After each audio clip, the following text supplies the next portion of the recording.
जानिए एक पतिव्रता नारी की शक्ति। अनेक विपदाएं आने पर भी पति का साथ नहीं छोड़ा। निषाद देश में वीरसेन के पुत्र नल नाम के एक राजा थे। वह बहुत ही सुंदर और गुणवान थे। वे सभी तरह की अस्त्र विद्या में भी निपुण थे। उन्हें जुआ खेलने का भी शौक था। उन्हीं दिनों विदर्भ देश में भीमक नाम के एक राजा राज्य करते थे। वे भी नल के समान ही सर्वगुण संपन्न थे। उन्होंने दमन ऋषि को प्रसन्न करके उनके वरदान से 4 संतान प्राप्त की थीं, 3 पुत्र और 1 कन्या। पुत्रों के नाम थे दम, दांत व दमन पुत्री का नाम था दमयंती। दमयंती लक्ष्मी के समान रूपवती थी, बड़ी बड़ी आँखें थीं। उस समय देवताओं और यक्षों में कोई भी कन्या इतनी रूपवती नहीं थी। उन दिनों कितने ही लोग उस देश में आते और राजा नल से दमयंती के गुणों का बखान करते। एक दिन राजा नल ने अपने महल के उद्यान में कुछ हंसों को देखा। उन्होंने एक हंस को पकड़ लिया। हंस ने कहा, आप मुझे छोड़ दो तो हम दमयंती के पास जाकर आपके गुणों का ऐसा वर्णन करेंगे कि वह आपको जरूर वरण कर लेंगी। वे सब हंस उड़कर राजकुमारी दमयंती के पास गए। दमयंती उन्हें देखकर बहुत खुश हुई और हंसों को पकड़ने के लिए दौड़ने लगी। दमयंती जिस हंस को पकड़कर दौड़ती वही हंस बोल उठता। रानी दमयंती, निषद देश का एक नल नाम का राजा है। वह राजा बहुत सुंदर है। मनुष्यों में उसके समान सुंदर और कोई नहीं है। वह मानो साक्षात कामदेव का स्वरूप है। यदि तुम उसकी पत्नी बन जाओ तो तुम्हारा जन्म और रूप दोनों सफल हो जाएं। वह अश्विनी कुमार के समान सुंदर है। मनुष्यों में उसके समान सुंदर और कोई नहीं है। जैसे तुम स्त्रियों में रत्न हो वैसे ही नल पुरुषों में भूषण हैं। तुम दोनों की जोड़ी बहुत सुंदर है। दमयंती ने कहा, हंस तुम नल से भी ऐसी ही बात करना। हंस ने लौटकर राजा नल को उनका संदेश दिया। दमयंती हंस के मुँह से राजा नल की कीर्ति सुनकर उनसे प्रेम करने लगी। उसकी आसक्ति इतनी बढ़ गई कि वह रात दिन उनका ही ध्यान करती रहती। शरीर धूमिल और दुबला हो गया। वे कमजोर सी दिखने लगी। सहेलियों ने दमयंती के मन के भाव जानकर राजा से निवेदन किया कि आपकी पुत्री अस्वस्थ हो गई है। राजा ने बहुत विचार किया और अंत में इस निर्णय पर पहुंचा कि मेरी पुत्री विवाह योग्य हो गई है। दमयंती के पिता ने सभी देशों के राजा को स्वयंवर के लिए निमंत्रण पत्र भेज दिया और सूचित कर दिया। सभी देश के राजा हाथी व घोड़ों के रथों से वहां पहुंचने लगे। नारद और पर्वत से सभी देवताओं को भी दमयंती के स्वयंवर का समाचार मिल गया। इंद्र और सभी लोकपाल भी अपने वाहनों सहित रवाना हुए। राजा नल को भी संदेश मिला तो वे भी दमयंती से स्वयंवर के लिए वहां पहुंचे। नल के रूप को देखकर इंद्र ने रास्ते में अपने विमान को खड़ा कर दिया और नीचे उतरकर कहा कि राजा नल, आप बहुत सत्यव्रती हैं। आप हम लोगों के दूत बन जाइए। नल ने प्रतिज्ञा ली और कहा कि ठीक है, लेकिन आप कौन हैं? तो इंद्र ने कहा, हम लोग देवता हैं। हम लोग दमयंती के लिए यहाँ आए हैं।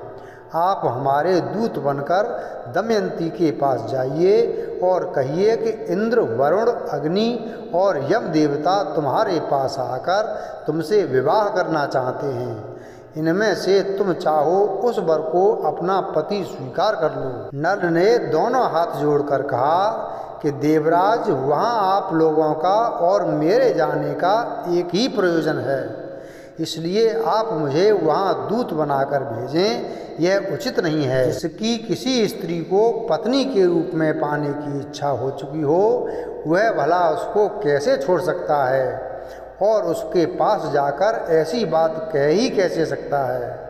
आप लोग कृपया इस विषय में मुझे क्षमा कीजिए। देवताओं ने कहा, नल, तुम पहले हम लोगों से प्रतिज्ञा कर चुके हो कि मैं तुम्हारा काम करूँगा। अब प्रतिज्ञा मत तोड़ो, अविलंब वहाँ चले जाओ। नल ने कहा, राजमहल में निरंतर कड़ा पहरा रहता है, मैं कैसे जा सकूँगा। इंद्र की आज्ञा से नल ने राजमहल में बिना रोक टोक के प्रवेश किया। दमयंती और उसकी सहेलियां भी उसे देखकर मुग्ध हो गईं और लज्जित होकर कुछ बोल न सकीं। तुम देखने में बड़े सुंदर और निर्दोष जान पड़ते हो। पहले यहाँ आते समय द्वारपालों ने तुम्हें देखा क्यों नहीं? उनसे तनिक भी चूक हो जाने पर मेरे पिता बहुत कड़ा दंड देते हैं। नल ने कहा, मैं नल हूँ, लोकपालों का दूत बनकर तुम्हारे पास आया हूँ। सुंदरी, ये देवता तुम्हारे साथ विवाह करना चाहते हैं। तुम इनमें से किसी एक देवता के साथ विवाह कर लो, यही संदेश लेकर मैं तुम्हारे पास आया हूँ। उन देवताओं के प्रभाव से जब मैंने तुम्हारे महल में प्रवेश किया तो मुझे कोई देख नहीं पाया। मैंने तुमसे देवताओं का संदेश कह दिया है। अब तुम्हें जो कहना है कह दो। अब तुम्हारी जो इच्छा हो वह करो। दमयंती ने बड़ी श्रद्धा के साथ देवताओं को प्रणाम करके मंद मुस्कान के साथ कहा, स्वामी, मैं तो आपको ही अपना सर्वस्व मानकर अपने आप को आपके चरणों में सौंपना चाहती हूँ। जिस दिन से मैंने हंसों की बात सुनी तभी से मैं आपके लिए व्याकुल हूँ। आपके लिए ही मैंने राजाओं की भीड़ इकट्ठी की है। यदि आप मुझ दासी की प्रार्थना स्वीकार कर देंगे तो मैं जहर खाकर मर जाऊंगी। राजा नल ने दमयंती से कहा, जब बड़े बड़े लोकपाल तुमसे शादी करना चाहते हैं फिर तुम मुझ मनुष्य से क्यों शादी करना चाहती हो? मैं तो उन देवताओं के चरणों की धूल के बराबर भी नहीं हूँ। तुम अपना मन उन्हीं में लगाओ। देवताओं का अप्रिय करने पर इंसान की मृत्यु हो सकती है। तुम मेरी रक्षा करो और उनको वरण कर लो। नल की बात सुनकर दमयंती घबरा गई, उसकी आंखों में आंसू छलक आए। उस समय दमयंती का शरीर कांप रहा था, हाथ जुड़े हुए थे। उसने कहा, मैं आपको वचन देती हूँ कि मैं आपको ही पति के रूप में वरण करूँगी। राजा नल ने कहा, अच्छा, तब तो तुम ऐसा ही करो, परंतु यह बताओ कि मैं यहाँ उनका दूत बनकर आया हूँ। अगर इस समय मैं अपने स्वार्थ की बात करने लगूँ तो यह कितनी बुरी बात है। मैं तो अपना स्वार्थ तभी बना सकता हूँ जब वह धर्म के विरुद्ध ना हो।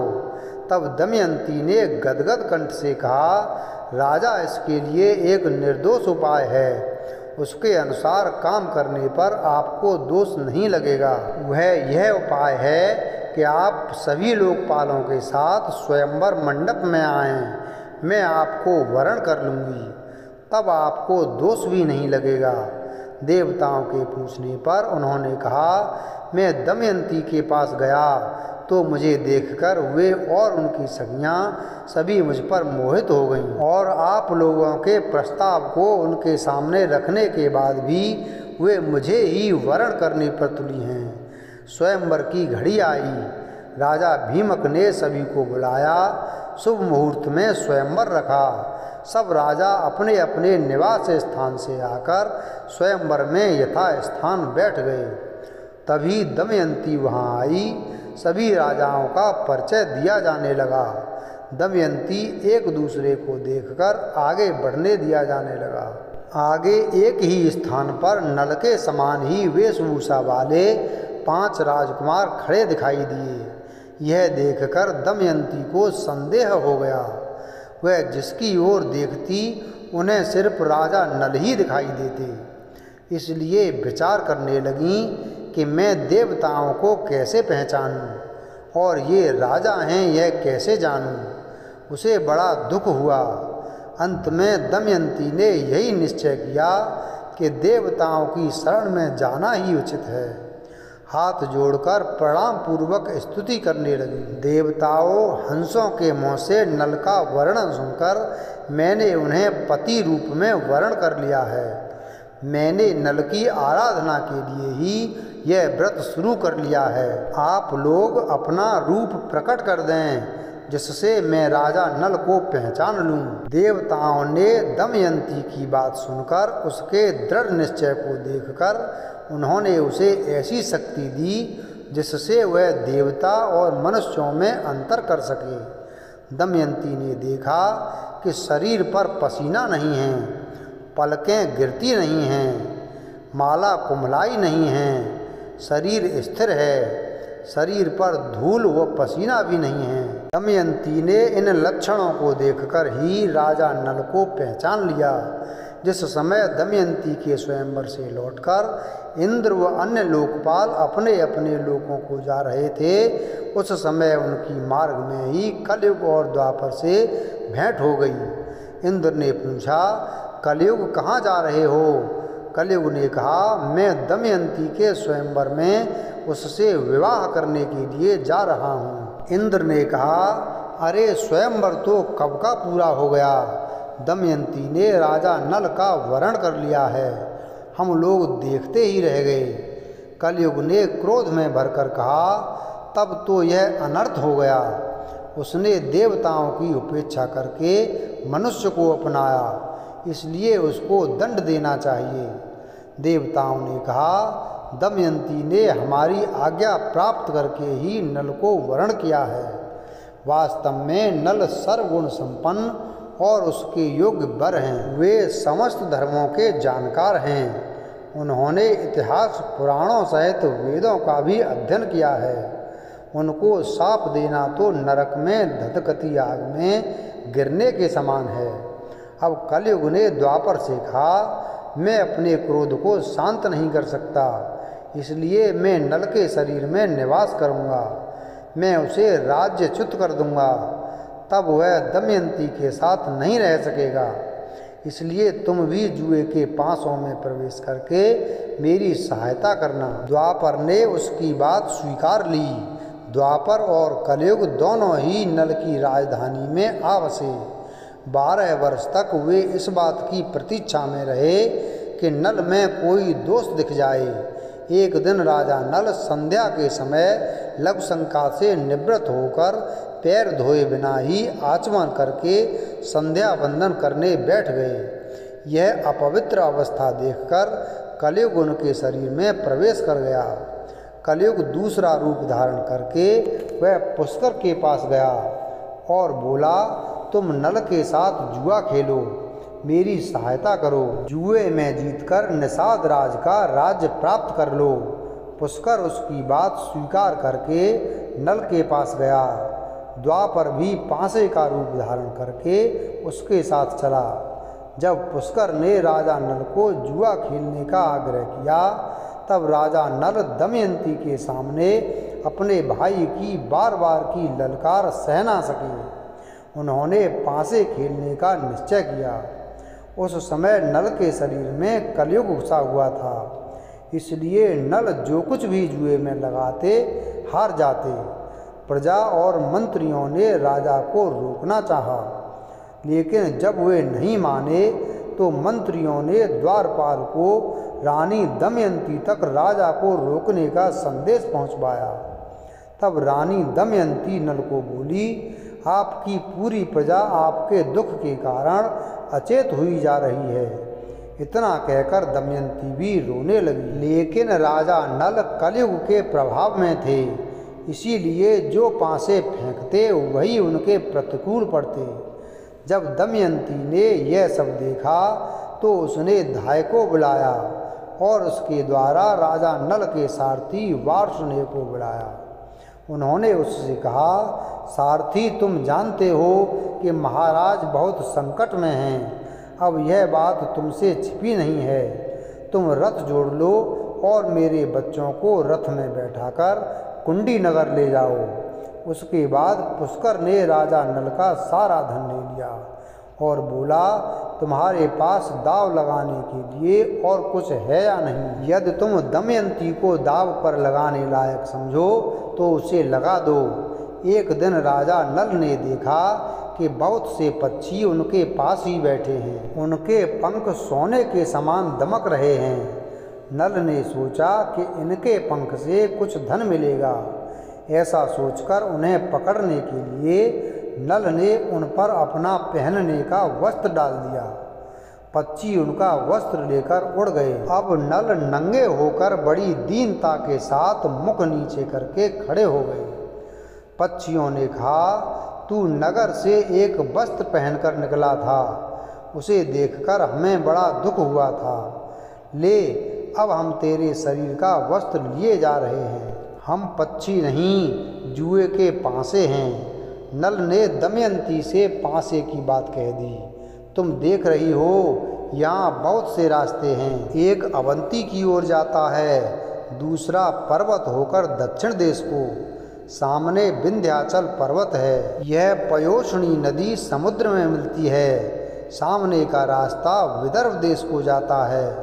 यह कौशल देश का मार्ग है। इस प्रकार राजा नल दुख और शोक से भरकर बड़ी ही सावधानी के साथ दमयंती को भिन्न भिन्न आश्रम मार्ग बताने लगे। दमयंती की आंखें आंसुओं से भर गईं। दमयंती ने राजा नल से कहा, क्या आपको लगता है कि मैं आपको छोड़कर अकेली कहीं जा सकती हूँ? मैं आपके साथ रहकर आपके दुख को दूर करूँगी। दुख के अवसरों पर पत्नी पुरुष के लिए औषधि के समान है। वह धैर्य देकर पति के दुख को कम करती है। उस समय नल के शरीर पर वस्त्र नहीं था। धरती पर बिछाने के लिए एक चटाई भी नहीं थी। शरीर धूल से लथपथ हो रहा था। भूख प्यास से परेशान राजा नल जमीन पर ही सो गए। दमयंती भी उनके साथ ये सारे दुख झेल रही थी। राजा नल भी जमीन पर ही सो गए। दमयंती के सो जाने पर राजा नल की नींद टूटी। सच्ची बात तो यह थी कि वे दुख और शोक के कारण सुख की नींद सो भी नहीं सकते थे। वे सोचने लगे कि दमयंती मुझसे बड़ा प्रेम करती है। प्रेम के कारण ही उसे इतना दुख झेलना पड़ेगा। यदि मैं उसे छोड़कर चला जाऊं तो संभव है कि इसे सुख भी मिल जाए। अंत में राजा नल ने यही निश्चय किया और सोचा, दमयंती सच्ची पतिव्रता है, इसके सतीत्व को कोई भंग नहीं कर सकता। इस प्रकार त्यागने का निश्चय करके और सतीत्व की ओर से निश्चिंत होकर राजा नल ने यह विचार किया कि मैं नंगा हूँ और दमयंती के शरीर पर भी केवल एक वस्त्र है। फिर भी इसके वस्त्रों में से आधा फाड़ लेना ही श्रेयस्कर है। लेकिन फाड़ूं कैसे? शायद यह जाग जाए। राजा नल ने यह सोचकर दमयंती को धीरे से उठाकर उसके शरीर का आधा वस्त्र फाड़कर शरीर ढक लिया। दमयंती नींद में थी। राजा नल उसे छोड़कर निकल पड़े और वे फिर धर्मशाला लौट आए। थोड़ी देर बाद जब राजा नल का हृदय शांत हुआ तब वे फिर धर्मशाला में इधर उधर घूमने लगे और सोचने लगे कि अब तक दमयंती पर्दे में रहती थी, इसे कोई छू भी नहीं सकता था। आज यह अनाथ के समान आधा वस्त्र पहने धूल में सो रही है। यह मेरे बिना दुखी होकर वन में कैसे रहेगी? मैं तुम्हें छोड़कर जा रहा हूँ। सभी देवता तुम्हारी रक्षा करें। उस समय राजा नल का दिल दुख के मारे टुकड़े टुकड़े हुआ जा रहा था। शरीर में कलयुग का प्रवेश होने के कारण उनकी बुद्धि नष्ट हो गई थी। इसलिए वे अपनी पत्नी को वन में अकेली छोड़कर वहाँ से चले गए। जब दमयंती की नींद टूटी तब उसने देखा कि राजा नल वहाँ नहीं हैं। यह देखकर वे चौंक गई और राजा नल को पुकारने लगी। जब दमयंती को राजा नल बहुत देर तक नहीं दिखाई पड़े तो वे विलाप करने लगी। वे भटकती हुई जंगल के बीच जा पहुँची। वहाँ अजगर दमयंती को निगलने लगा। दमयंती मदद के लिए चिल्लाने लगी तो उसकी आवाज़ एक व्याध के कान में पड़ी। वह उधर ही घूम रहा था। वह वहाँ दौड़ कर आया और यह देखकर कि दमयंती को अजगर निगल रहा है, अपने तेज शस्त्र से उसने अजगर का मुंह चीर डाला। उसने दमयंती को छुड़ाकर नहलाया, आश्वासन देकर भोजन करवाया।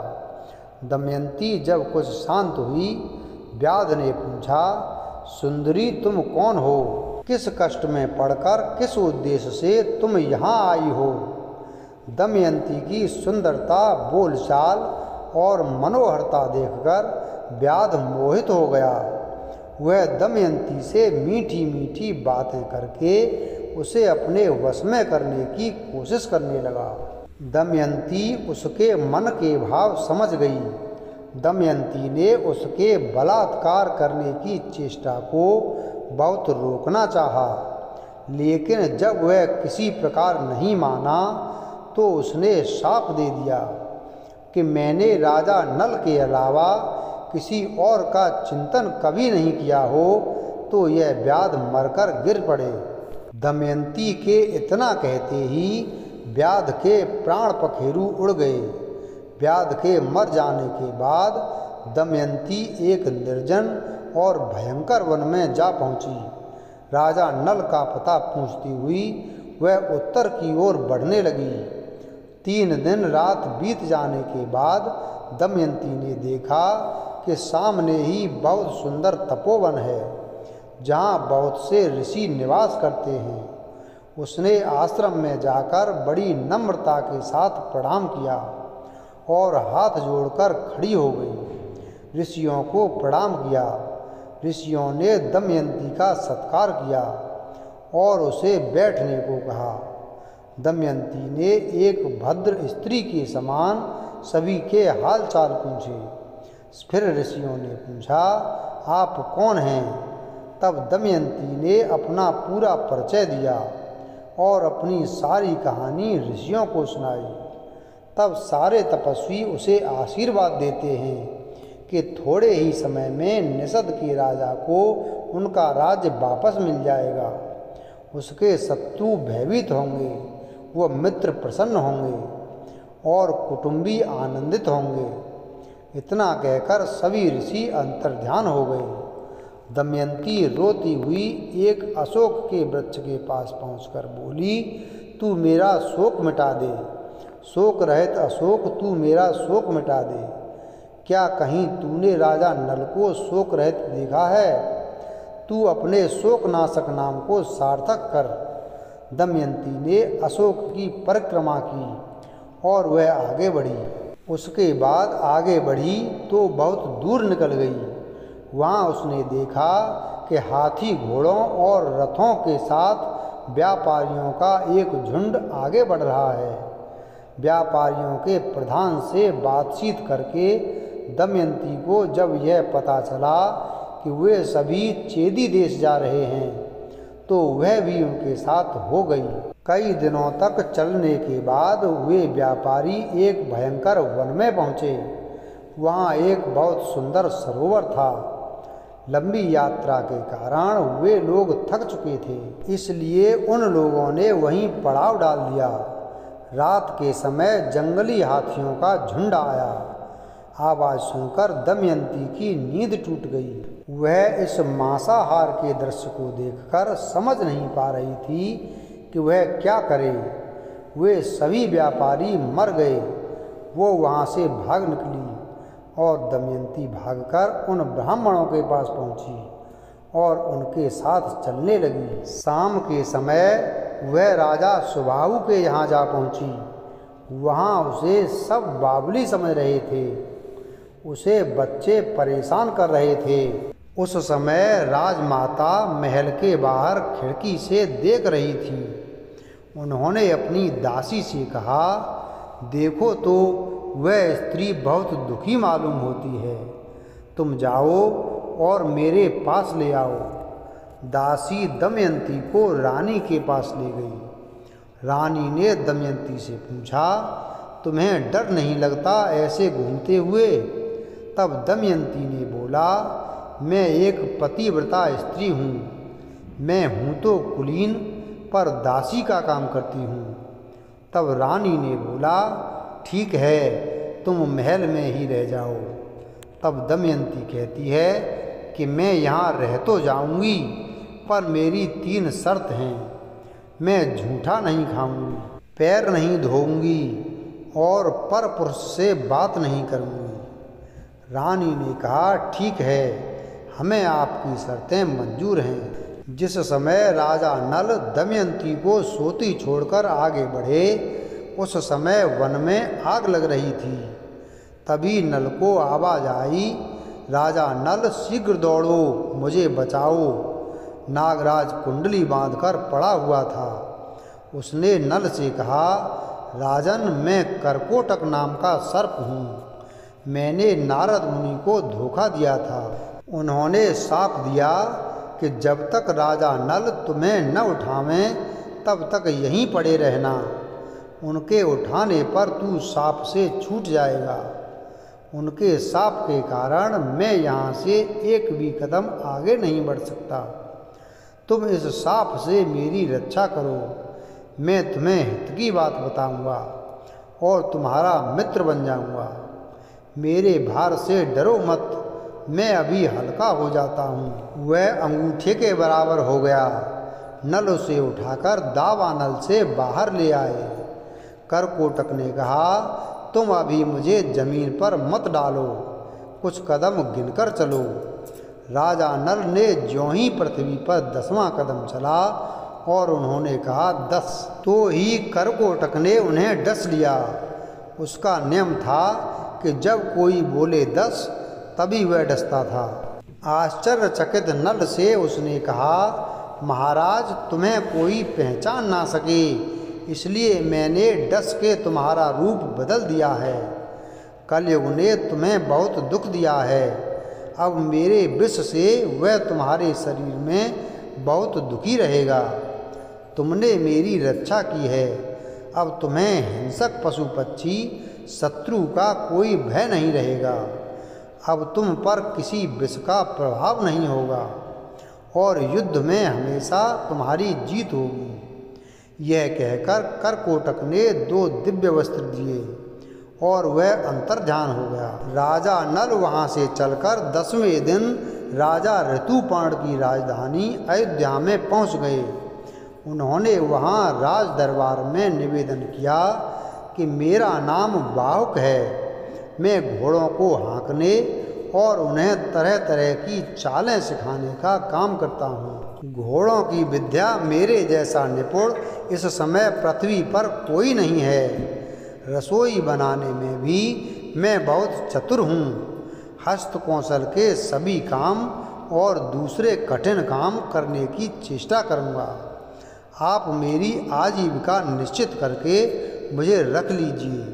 उसकी सारी बात सुनकर राजा ऋतुपर्ण ने कहा, बाहुक, मैं सारा काम तुम्हें सौंपता हूँ, लेकिन मैं शीघ्रगामी सवारी को विशेष पसंद करता हूँ।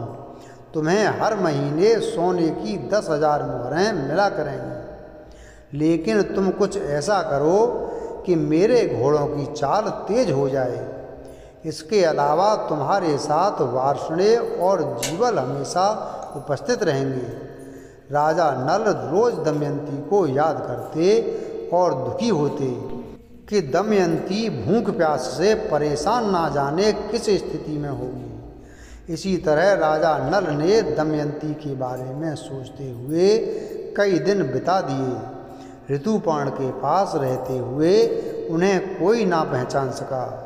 जब राजा विदर्भ को यह समाचार मिला कि मेरे दामाद नल और पुत्री राजपाट विहीन होकर वन में चले गए हैं, तब उन्होंने सुदेव नाम के एक ब्राह्मण को नल दमयंती का पता लगाने के लिए चेदी नरेश के राज्य में भेजा।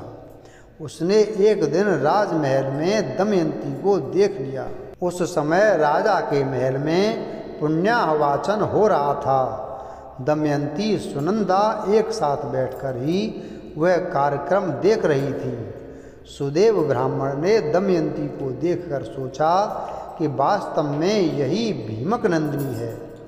मैंने इसका जैसा रूप पहले देखा था वैसा अब भी देख रहा हूँ। बड़ा अच्छा हुआ, इसे देख लेने से मेरी पूरी यात्रा सफल हो गई। सुदेव दमयंती के पास गया और उससे बोला, दमयंती, मैं तुम्हारे भाई का मित्र सुदेव हूँ। मैं तुम्हारे भाई की आज्ञा से तुम्हें ढूंढने यहाँ आया हूँ। दमयंती ने ब्राह्मण को पहचान लिया। वह सबका कुशल मंगल पूछने लगी और पूछते ही पूछते रो पड़ी। सुनंदा दमयंती को रोता देख घबरा गई। उसने अपनी माता के पास जाकर उन्हें सारी बात बताई। राजमाता तुरंत अपने महल से बाहर निकल कर आई। ब्राह्मण के पास जाकर पूछने लगी, महाराज, ये किसकी पत्नी है, किसकी पुत्री है, अपने घर वालों से कैसे बिछुड़ गई? तब सुदेव ने उनका पूरा परिचय उसे दिया। सुनंदा ने अपने हाथों से दमयंती का ललाट धो दिया, जिससे उसकी भौहों के बीच का लाल चिन्ह चंद्रमा के समान प्रकट हो गया। उसके ललाट का वह तिल देखकर सुनंदा व राजमाता दोनों ही रो पड़े। राजमाता ने कहा, मैंने इस तिल को देखकर पहचान लिया कि तुम मेरी बहन की पुत्री हो। उसके बाद दमयंती अपने पिता के घर चली गई। अपने पिता के घर एक दिन विश्राम करके दमयंती ने अपनी माता से कहा कि माँ, मैं आपसे सच कहती हूँ, यदि आप मुझे जीवित रखना चाहती हैं तो आप मेरे पति देव को ढूंढवा दीजिए। रानी ने उनकी बात सुनकर नल को ढूंढवाने के लिए ब्राह्मणों को नियुक्त किया। ब्राह्मणों से दमयंती ने कहा, आप लोग जहाँ भी जाएं वहाँ भीड़ में जाकर यह कहें कि मेरे प्यारे छलिया, तुम मेरी साड़ी में से आधी फाड़कर अपनी दासी को जिस अवस्था में छोड़कर गए थे वह उसी अवस्था में आधी साड़ी में ही आपका इंतजार कर रही है। मेरी दशा का वर्णन कर दीजिएगा और ऐसी बात कहिएगा जिससे वे प्रसन्न हो और मुझ पर दया करें। बहुत दिनों के बाद एक ब्राह्मण वापस आया। उसने दमयंती से कहा, मैंने राजा ऋतुपर्ण के पास जाकर भरी सभा में आपकी बात दोहराई तो किसी ने कुछ जवाब नहीं दिया। जब मैं चलने लगा तब बाहुक नाम के सारथी ने मुझे एकांत में बुलाया। उसके हाथ छोटे व शरीर कुरूप है। वह लंबी सांस लेकर रोता हुआ मुझसे कहने लगा, उच्च कुल की स्त्रियों के पति उन्हें छोड़ भी देते हैं तो भी वे अपने शील की रक्षा करती हैं। त्याग करने वाला पुरुष विपत्ति के कारण दुखी और अचेत हो रहा था, इसलिए उस पर क्रोध करना उचित नहीं है। लेकिन वह उस समय बहुत परेशान था। जब वह अपनी प्राण रक्षा के लिए जीविका चाह रहा था तब पक्षी उसके वस्त्र लेकर उड़ गए। जब ब्राह्मण ने यह बात बताई तो दमयंती समझ गई कि वे राजा नल ही हैं। ब्राह्मण की बात सुनकर दमयंती की आंखों में आंसू भर आए। उसने अपनी माता को सारी बात बताई। तब उन्होंने कहा, आप यह बात अब अपने पिताजी से ना कहें। मैं सुदेव ब्राह्मण को इस काम के लिए नियुक्त करती हूँ। तब दमयंती ने सुदेव से कहा, ब्राह्मण देवता, आप जल्दी से जल्दी अयोध्या नगरी पहुँचें। राजा ऋतुपर्ण से यह बात कहिए कि दमयंती फिर से स्वेच्छानुसार पति का चुनाव करना चाहती है। बड़े बड़े राजा और राजकुमार जा रहे हैं। स्वयंवर की तिथि कल ही है, इसलिए यदि आप पहुंच सकें तो वहां पहुंच जाइए। नल के जीने अथवा मरने का किसी को पता नहीं है, इसलिए कल वे सूर्योदय से पूर्व ही पति वरण करेंगे। दमयंती की बात सुनकर सुदेव अयोध्या गए और उन्होंने राजा ऋतुपर्ण से सब बातें कह दी। सुदेव की बातें सुनकर बाहुक को बुलाया और कहा, बाहुक, कल दमयंती का स्वयंवर है और हमें जल्दी से जल्दी वहाँ पहुँचना है।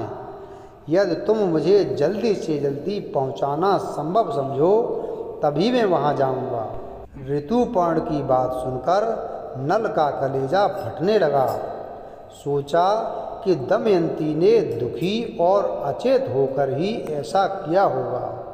संभव है वह ऐसा करना चाहती हो। नल ने शीघ्रगामी रथ में 4 श्रेष्ठ घोड़े जोत लिए। राजा ऋतुपर्ण रथ पर सवार हो गए। रास्ते में ऋतुपर्ण ने उसे पांसे पर वशीकरण की विद्या सिखाई, क्योंकि उसे घोड़ों की विद्या सीखने का लालच था। जिस समय राजा नल ने यह विद्या सीखी, उसी समय कलयुग राजा नल के शरीर से बाहर आ गया। कलयुग ने नल का पीछा छोड़ दिया था, लेकिन अभी उनका रूप नहीं बदला था। उन्होंने अपने रथ को जोर से हाँका और शाम होते होते वे विदर्भ देश में पहुँचे।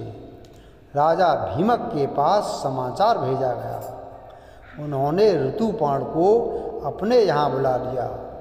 ऋतुपर्ण के रथ की गूंज से दिशाएं गूंज उठीं। दमयंती रथ की घरघराहट से समझ गई कि जरूर इसको हाँकने वाले मेरे पतिदेव हैं।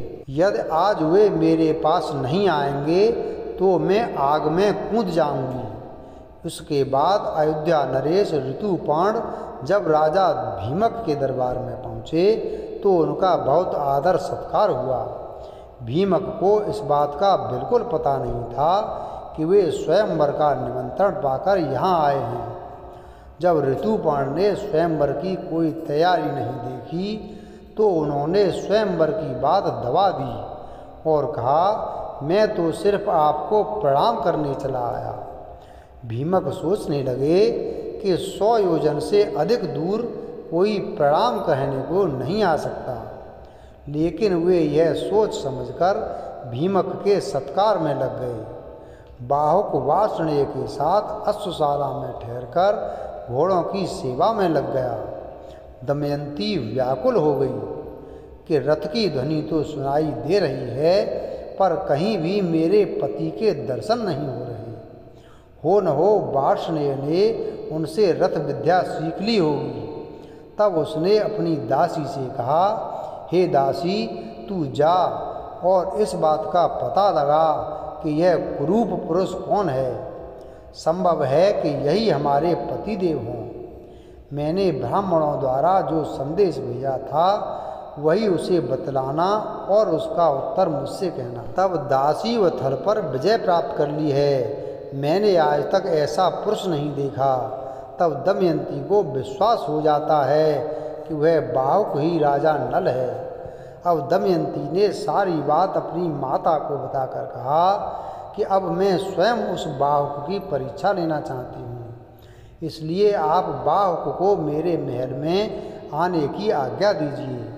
आपकी इच्छा हो तो पिताजी को बता दीजिए। रानी ने अपने पति भीमक से अनुमति ली और बाहुक को रानीवास बुलाने की आज्ञा दी। दमयंती ने बाहुक के सामने फिर सारी बात दोहराई। तब दमयंती की आंखों से आंसू टपकते देखकर नल से रहा नहीं गया। नल ने कहा, मैंने तुम्हें जानबूझकर नहीं छोड़ा, नहीं जुआ खेला, यह सब कलयुग की करतूत है। दमयंती ने कहा कि मैं आपके चरणों को स्पर्श करके कहती हूँ कि मैंने कभी मन से पर पुरुष का चिंतन किया हो तो मेरे प्राणों का नाश हो जाए। ऐसा अद्भुत दृश्य देखकर राजा नल ने अपना संदेह छोड़ दिया और करकोटक नाग के दिए वस्त्र को अपने ऊपर ओढ़कर उसका स्मरण करके वे फिर असली रूप में आ गए। दोनों ने सबका आशीर्वाद लिया। दमयंती के मायके से उन्हें खूब धन देकर विदा किया गया। उसके बाद नल व दमयंती अपने राज्य में पहुँचे। राजा नल ने पुष्कर से फिर जुआ खेलने को कहा तो वह खुशी खुशी तैयार हो गया और नल ने जुए की हर बाजी को जीत लिया। इस तरह नल व दमयंती को फिर से अपना राज्य व धन प्राप्त हो गया। वीडियो अगर पसंद आया हो तो वीडियो को लाइक करें, चैनल को सब्सक्राइब करें और बेल आइकन प्रेस करें। धन्यवाद।